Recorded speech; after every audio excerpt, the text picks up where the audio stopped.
Tuhan, Tuhan kami, itulah tujuan hidup kami, bahwa hidup kami boleh menyatakan kebesaran Tuhan, boleh menyatakan nama Tuhan yang mulia, boleh menyatakan kuasa Tuhan yang perkasa, boleh menyatakan segala kebesaran Tuhan yang Engkau telah perbuat di dalam kehidupan kami. Oleh sebab itu pagi hari ini kami berkumpul dan kami berseru bersama-sama, Tuhan, Tuhan, berbicaralah kepada kami, berikan kami firman-Mu, agar kami dapat berjalan di dalam jalan yang Engkau kehendaki, sehingga kehidupan kami dapat memancarkan kemuliaan Tuhan. Kehidupan kami dapat menjadi kesaksian yang memuliakan nama Tuhan. Berkati setiap kami di tempat ini ya Tuhan. Penuhi kami dengan firman-Mu. Pakai hamba-Mu di dalam segala kelemahan dan keterbatasannya. Biar setiap perkataan yang keluar boleh Engkau pakai untuk meneguhkan jemaat-Mu yang Engkau kasihi di tempat ini. Terima kasih Tuhan, pelihara umat-Mu semuanya, baik itu yang ada di gereja maupun yang ada di rumah masing-masing. Roh Kudus persatukan kami, di dalam nama Yesus kami berdoa. Amin. Amin. Puji Tuhan, saudara sekalian, shalom. Senang sekali pagi hari ini dapat kembali berjumpa dengan saudara dan menyampaikan firman Tuhan. Satu bagian firman yang indah yang boleh memberkati saya dan saya yakin juga akan memberkati saudara sekalian. Saya senang pagi ini beribadah dan diberkati dengan puji-pujian yang sangat menyentuh hati, yang sangat menguatkan iman. Terima kasih untuk rekan-rekan semua yang sudah mempersiapkan puji-pujian ibadah ini dengan sangat baik. Saudara sekalian, pagi hari ini tema kita adalah Living in Harmony. Living in Harmony. Kita akan bersama-sama melihat satu bagian yang mendasari perenungan kita dari Filipi pasal yang kedua, ayat 1 sampai ayat yang ke-7. Surat Filipi pasal yang kedua, ayat 1 sampai ayat yang ke-7. Ya, sudah ditampilkan di layar. Mari kita membaca secara bergantian ayat ini mulai dari ayat 1 saya, kemudian saudara ayat yang kedua, demikian sampai ayat yang ke-7. Firman Tuhan berkata, jadi karena dalam Kristus ada nasihat, ada penghiburan kasih, ada persekutuan roh, ada kasih mesra dan belas kasihan.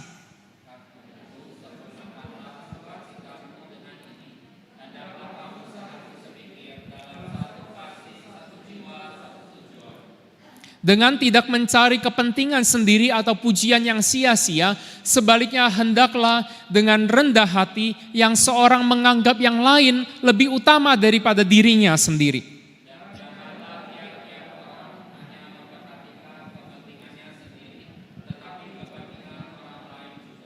Hendaklah kamu dalam hidupmu bersama menaruh pikiran dan perasaan yang terdapat juga dalam Kristus Yesus.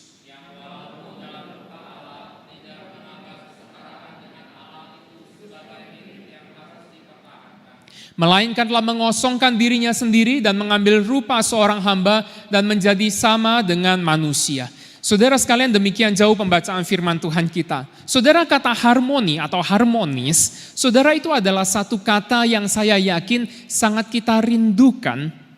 Kita ingin keadaan itu, tetapi kenyataan hari ini kita melihat bahwa keharmonisan adalah sesuatu yang pelan-pelan hilang atau pudar dari dalam kehidupan kita. Saya melihat ada begitu banyak keluarga di dalamnya tidak ada keharmonisan, penuh dengan keributan. Saya melihat ada banyak anak-anak yang menangis karena keributan yang terjadi di dalam keluarga. Saya melihat ada banyak anak muda yang studinya hancur karena ketidakharmonisan yang terjadi dalam keluarga. Bukan cuma di dalam keluarga, di dalam gereja kita juga seringkali melihat adanya ketidakharmonisan, adanya cekcok, adanya keributan, sehingga orang-orang yang ada di dalam gereja itu bukannya penuh dengan damai dan sukacita, sebaliknya penuh dengan perasaan tidak karuan, perasaan sedih, perasaan bergumul dan gak menikmati sukacita yang Tuhan berikan kepada kita. Saudaraku, saya tidak tahu bagaimana dengan kehidupan saudara sekalian. Apakah ada keharmonisan di dalam kehidupanmu hari ini? Apakah di dalam relasi saudara hari ini ada keharmonisan? Apakah di dalam keluarga saudara, di dalam pernikahan saudara ada yang namanya keharmonisan? Adakah keharmonisan itu hadir di dalam relasi saudara dengan rekan-rekan pelayanan atau rekan-rekan kerja saudara? Saya tidak tahu, tapi yang saya ingin katakan bahwa Tuhan ingin agar kita hidup dalam keharmonisan. Yes, Tuhan ingin agar kita hidup dalam keharmonisan. Dia ingin saya hidup dalam keharmonisan. Dia inginkan saudara hidup dalam keharmonisan. Dia inginkan keluarga saudara dipenuhi dengan keharmonisan. Dia inginkan gereja kita dipenuhi dengan yang namanya keharmonisan. Oleh sebab itu Rasul Paulus dipakai oleh Tuhan untuk menuliskan kebenaran ini. Dia berkata, hendaklah kamu sehati sepikir dalam satu kasih, satu jiwa, satu tujuan. Yes, hendaklah kamu sehati sepikir dalam satu kasih, satu jiwa, dan satu tujuan. Kenapa Paulus berkata kamu harus sehati sepikir dalam satu kasih, jiwa, dan tujuan? Karena jawabnya kesehatian adalah dasar dari keharmonisan. Kalau saudara mau hidup dalam keharmonisan, saudara harus tahu apa yang namanya bersehati. Kalau kita ingin hidup dalam keharmonisan bersama-sama, maka saudara kita bersama-sama harus belajar hidup di dalam kesehatian. Nah, inilah yang susah. Saudaraku, yang namanya sehati itu susah. Kenapa? Karena setiap kita di tempat ini, meskipun hadir di ruangan bersama-sama, tetapi isi kepala kita beda semuanya. Ide kita beda semuanya. Kalau setiap jemaat Kaimtong ditanya ide tentang gereja, wah macam-macam saudara. Ada yang bilang gereja itu mestinya menciptakan suasana yang lebih hangat supaya orang baru bisa gampang datang. Ada yang bilang no, gereja itu bukan tempat kehangatan, tapi seharusnya gereja itu tempat pendidikan. Ada yang bilang harusnya puji-pujian itu harusnya lebih bersuka cita. Tapi ada yang bilang harusnya puji-pujian itu lebih khusyuk. Karena kita sedang berdiri di hadapan Tuhan yang Maha Kudus. Wow, idenya beda semua. Jangankan soal yang berat-berat, saudara, soal yang gampang-gampang aja beda semua. Ada yang bilang ini AC kedinginan, ada yang bilang kurang dingin. Ada yang bilang harusnya lightingnya tuh cerah, karena surga itu terang bukan gelap. Tapi yang dia bilang harusnya gelap supaya lebih private. Nah saudara bingung gak? Beda kan idenya? Apalagi kalau idenya udah dipakai atau udah ditambahin alasan rohani, wah tambah susah. Harusnya itu AC dingin, kenapa? Supaya waktu penyembahan kerasa aliran Roh Kudus.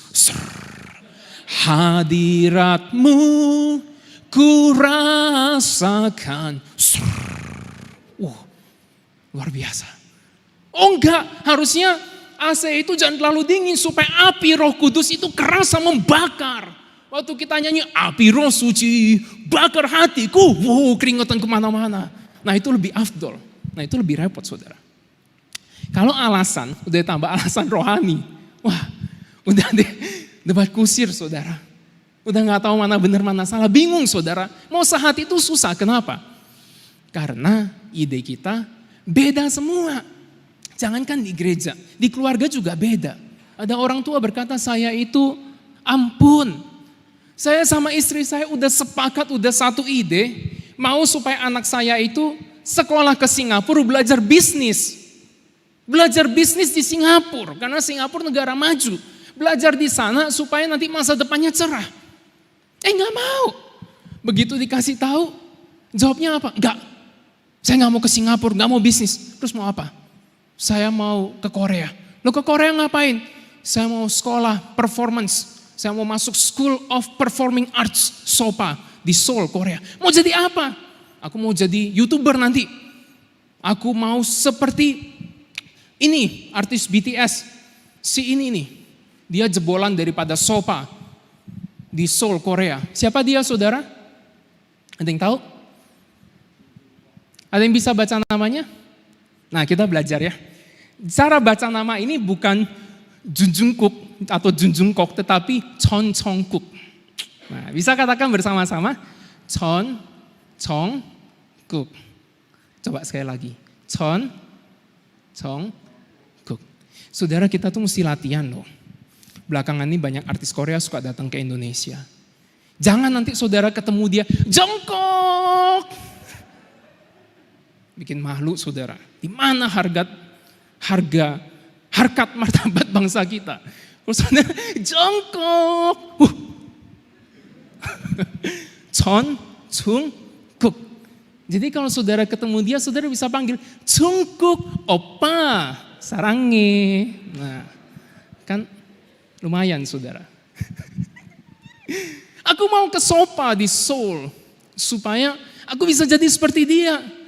Aduh Pak, saya bingung. Apa sih kerjaan anak muda sekarang? Perform lah. Tiap hari cuman gini, jalan tiap hari sambil gini, ngomong sendiri ke HP. Ngapain sih? Bukannya kerja yang benar, masuk kantor jam 8, pulang jam 5, tiap hari ngomong ke HP. Tiap hari pergi ke restoran ini, restoran itu, foto upload di Instagram, foto upload di Instagram. Buat apa? Saudara, jangankan gereja. Di dalam rumah kita pun idenya berbeda-beda. Bagaimana kita bisa bersahati di dalam segala perbedaan ide tersebut?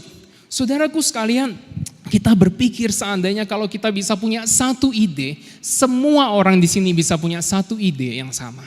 Maka kita lebih mudah bersahati. Kalau apa yang kita pikirkan itu bisa benar-benar sama, maka kita bisa bersehati. Saudaraku, tetapi ternyata kenyataannya nggak seperti itu loh. Kita berbeda. Dan firman Tuhan memang tidak pernah mengajarkan tentang kesamaan ide sebagai syarat daripada kesehatian. Kalau kita mau harmonis, belum tentu kita harus sama idenya. Lalu apa arti daripada perkataan Paulus di dalam pasal 2 ayat 2 tadi? Hendaklah kamu sehati, sepikir, satu kasih, satu jiwa, satu tujuan. Apa artinya?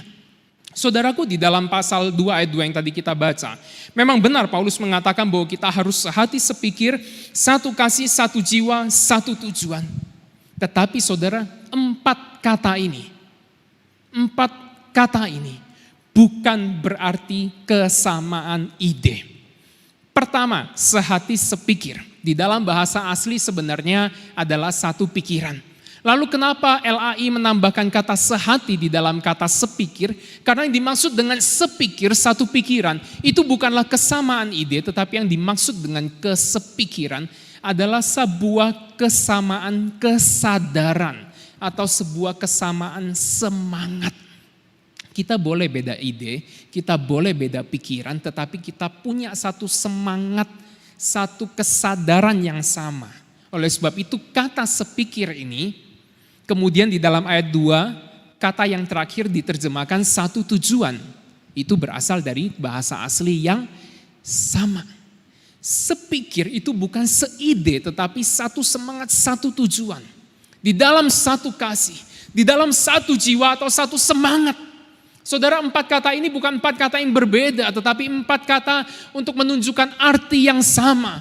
Paulus ingin kita bukannya memiliki kesamaan ide, tetapi Paulus ingin agar kita boleh memiliki kesatuan kasih, semangat, dan tujuan. Saudara, penting untuk kita ingat baik-baik, kesehatian itu bukanlah kesamaan ide, tetapi kesamaan, kesatuan kasih, semangat, dan tujuan.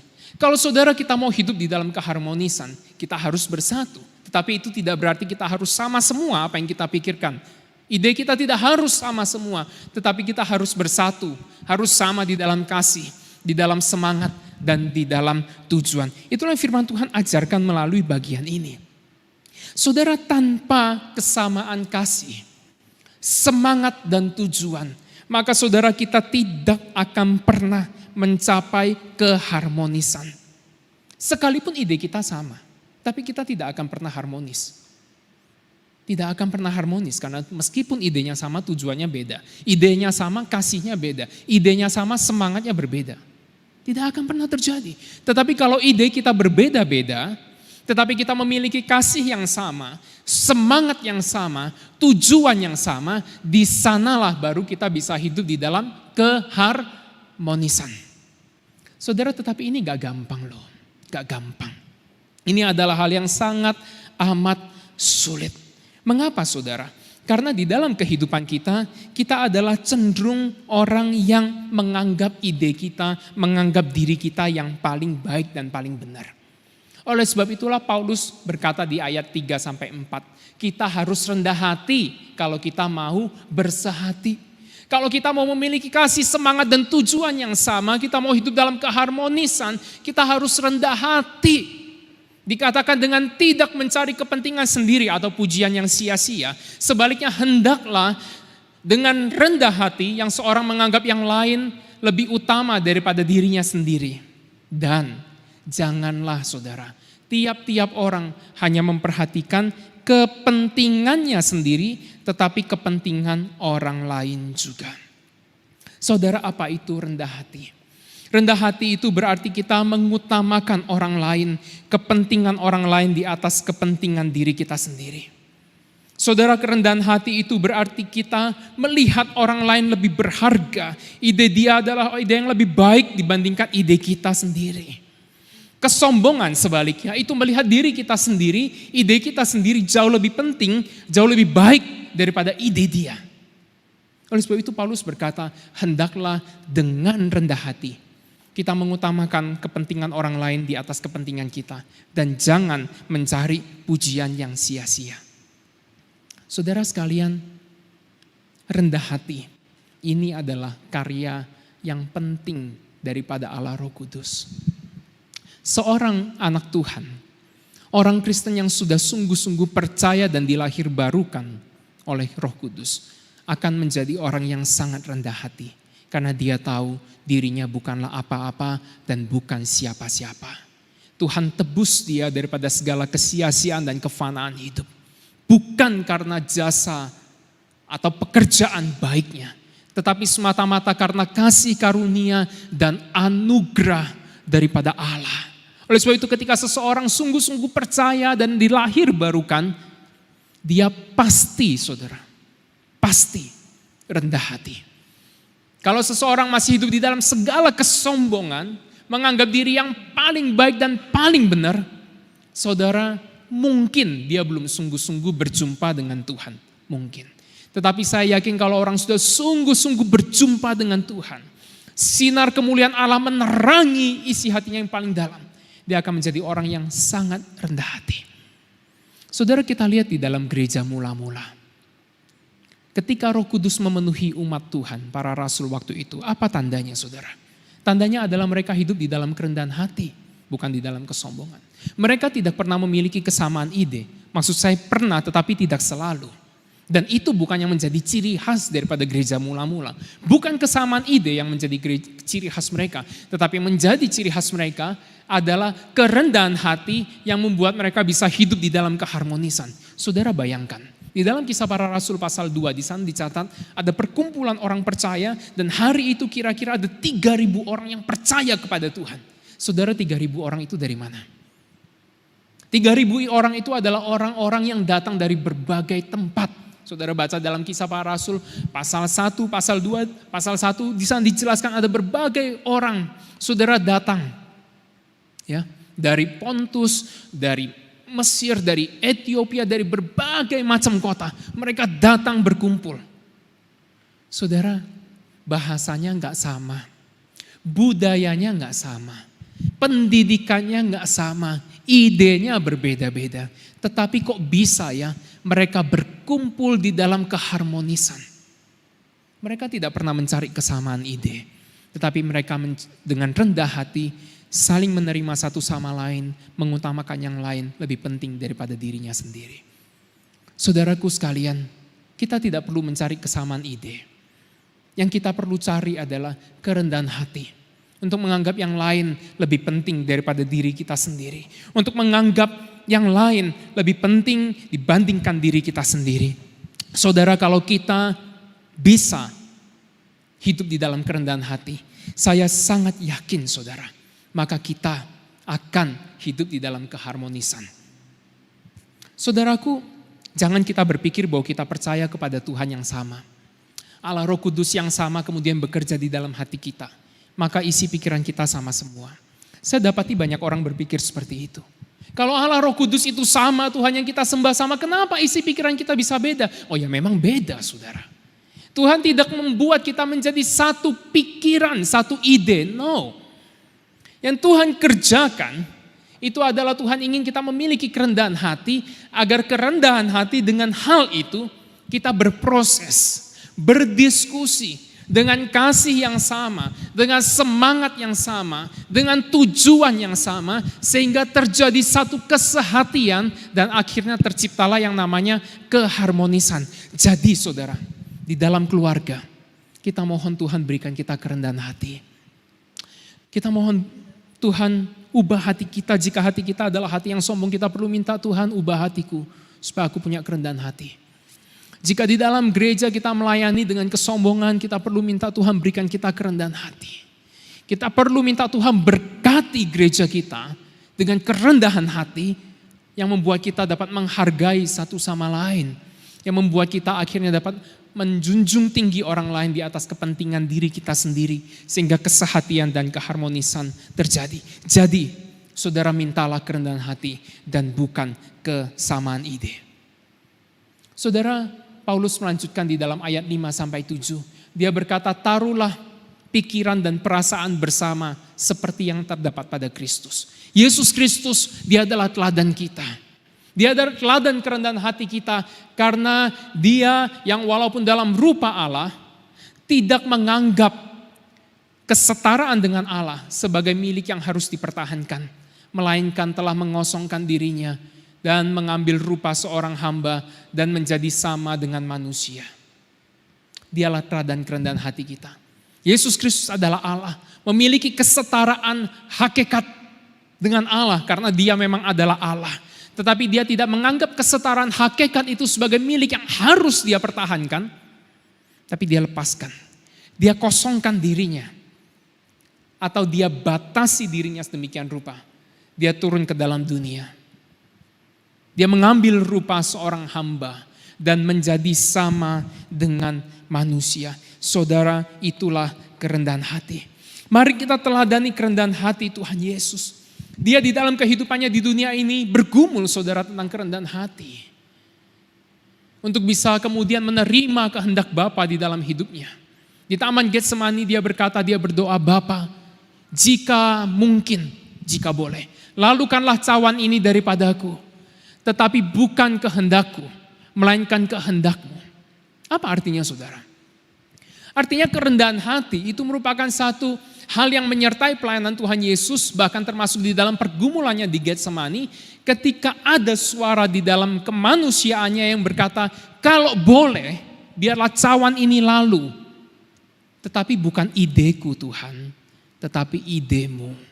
Bukan pemikiranku, tetapi pemikiranmu. Saudara sekalian, Tuhan Yesus dengan rendah hati, dia menyesuaikan dirinya di dalam kemanusiaannya dengan Allah Bapa. Agar kehendak Bapa itu dapat terjadi di dalam dirinya. Oleh sebab itu kita lihat, Yesus teladan kerendahan hati kita, bersehati dengan Bapa sehingga kesehatian itu tercipta. Dan saudara, apa berkatnya saudara? Berkatnya. Di ayat yang ke-10, di ayat yang ke-11 dikatakan, Allah Bapa mengaruniakan kepadanya nama di atas segala nama sehingga bertekuk lutut segala lutut dan semua lidah di bumi mengaku bahwa dia adalah Yesus Tuhan bagi kemuliaan Bapa. Saudara, Tuhan Yesus ingin kita meneladani kerendahan hatinya. Ingin kita melihat kerendahan hatinya. Ingin kita melakukan kerendahan hatinya di dalam kehidupan kita supaya keharmonisan terjadi dan Bapa dipermuliakan. Dan Bapa dipermuliakan. Dalam hal apa Bapa dipermuliakan? Bapa paling dipermuliakan saudara ketika orang mengenal Yesus sebagai Tuhan dan Juru Selamat. Saudara, inilah tujuan keharmonisan yang kita bicarakan di dalam khotbah hari ini. Mengapa kita harus harmonis? Supaya melalui kehidupan kita, orang lain di sekitar kita mengenal Yesus sebagai Tuhan dan Juru Selamat dan nama Bapa dipermuliakan. Kenapa gereja kita harus harmonis? Karena supaya melalui keharmonisan kita, nama Yesus Tuhan dikenal sebagai Tuhan, sebagai Juru Selamat dan Bapa dipermuliakan. Saudara, inilah tujuan yang paling besar, inilah tujuan yang paling akhir. Inilah yang juga menjadi alat ukur di dalam kesehatian yang tadi kita bicarakan.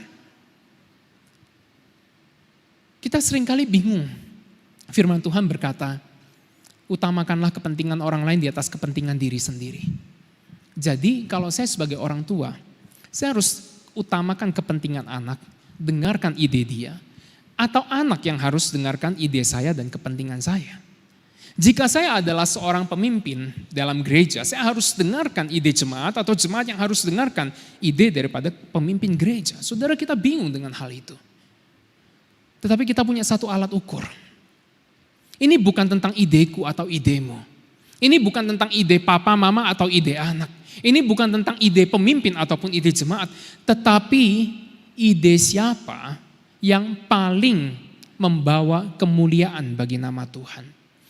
Ide siapa yang paling membuat nama Yesus dikenal sebagai Tuhan dan Bapa dipermuliakan. Jika anak berkata, aku mau belajar performing, aku mau belajar performance, aku mau jadi seorang YouTuber. Pertanyaan kita bukan berapa duit yang kamu hasilkan dari YouTube. Kamu jadi YouTuber dapat berapa duit? Bukan itu. Tapi pertanyaan kita adalah, dengan jadi YouTuber, bagaimana caranya nama Yesus bisa dikenal dan Bapa dipermuliakan. Sebaliknya, papa mama mau kamu ambil bisnis. Supaya apa? Supaya cuan banyak. Oh, bukan itu ukurannya. Ukurannya adalah bagaimana dengan bisnis, nama Yesus dikenal sebagai Tuhan dan Bapa dipermuliakan. Jikalau rasanya ide dia lebih mendukung visi ini, kita ambil ide dia. Tapi kalau ide saya lebih mendukung visi ini, ide saya. Jadi ini bukan soal meninggikan manusia, tetapi melalui menerima orang lain kita berharap ini terjadi, saudara. Kita melihat visi mana, ide siapa, cara siapa yang paling membawa kita untuk memuliakan Bapa. Jika itu terjadi, aku dukung mati-matian. Di sanalah keharmonisan terjadi. Ini bukan tentang ide jemaat atau ide pemimpin, tetapi tentang ide siapa, program siapa, atau program apa yang paling membuat nama Yesus dikenal sebagai Tuhan dan Juru Selamat. Sehingga orang mempermuliakan Bapa melalui program itu.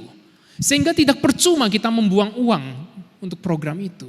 Sehingga tidak percuma kita menggerakkan jemaat untuk melayani. Karena ujung-ujungnya adalah kemuliaan Tuhan dinyatakan melalui pengenalan akan nama Yesus sebagai Tuhan dan Juru Selamat.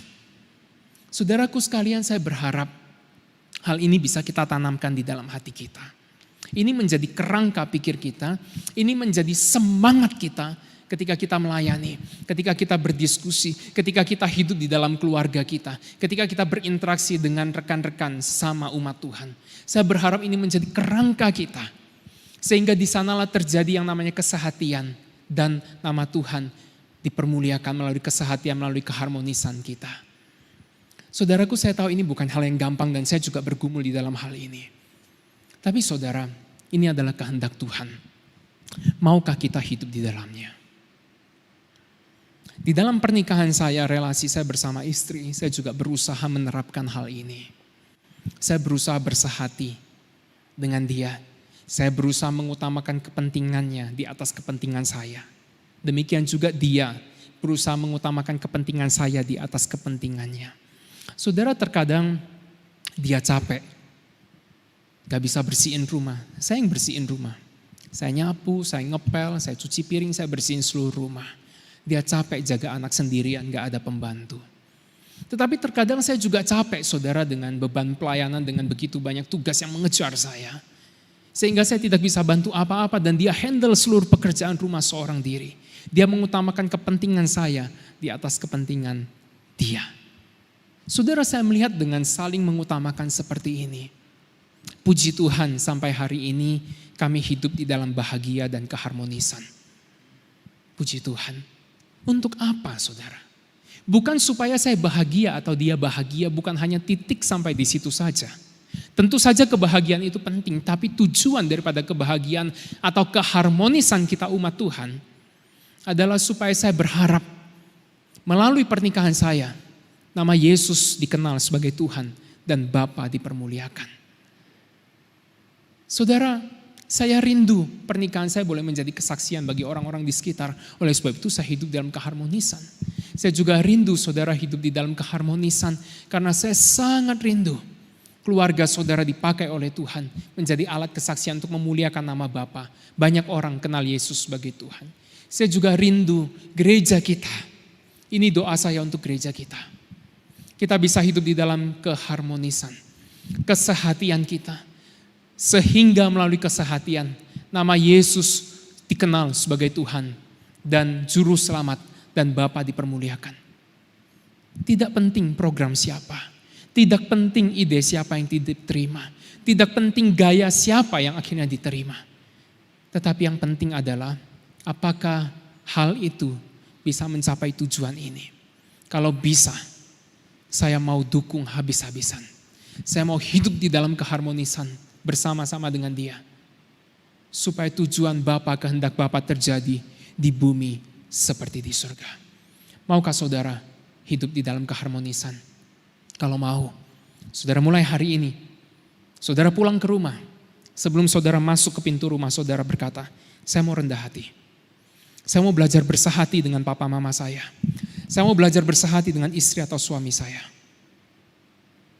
Supaya saya bisa hidup dalam keharmonisan. Dan nama Tuhan dikenal, dimuliakan lewat keluarga saya, lewat gereja saya. Kiranya Tuhan berkati setiap kita. Mari kita berdoa. Bapa di dalam surga, kami datang kepadamu. Tuhan, kami ini orang yang punya banyak ide, banyak pemikiran. Kami merasa diri kami seringkali lebih baik daripada orang lain. Tuhan, ampuni kami, kasihani kami. Karena sikap seperti itu bukan hanya tidak menyenangkan dan mempermuliakan Tuhan, tetapi sikap seperti itu akan menghancurkan hidup kami, menghancurkan pernikahan kami, menghancurkan gereja kami. Tolong kami memiliki kerendahan hati. Tolong kami untuk bersehati bersama-sama dalam satu kasih, semangat dan tujuan. Agar terjadi keharmonisan di gereja kami, di keluarga kami, dimanapun umat-Mu berkumpul di sana ada keharmonisan. Sehingga nama Tuhan dipermuliakan. Nama Yesus dikenal sebagai Tuhan dan Juru Selamat. Dan Engkau Bapa dipermuliakan. Tuhan, tolong kami, Allah Roh Kudus meteraikan firman dan beri kami kekuatan untuk melaksanakan firman ini dalam hidup kami. Ini doa kami, hanya dalam nama Yesus kami sudah berdoa. Amin. Tuhan Yesus memberkati kita semua.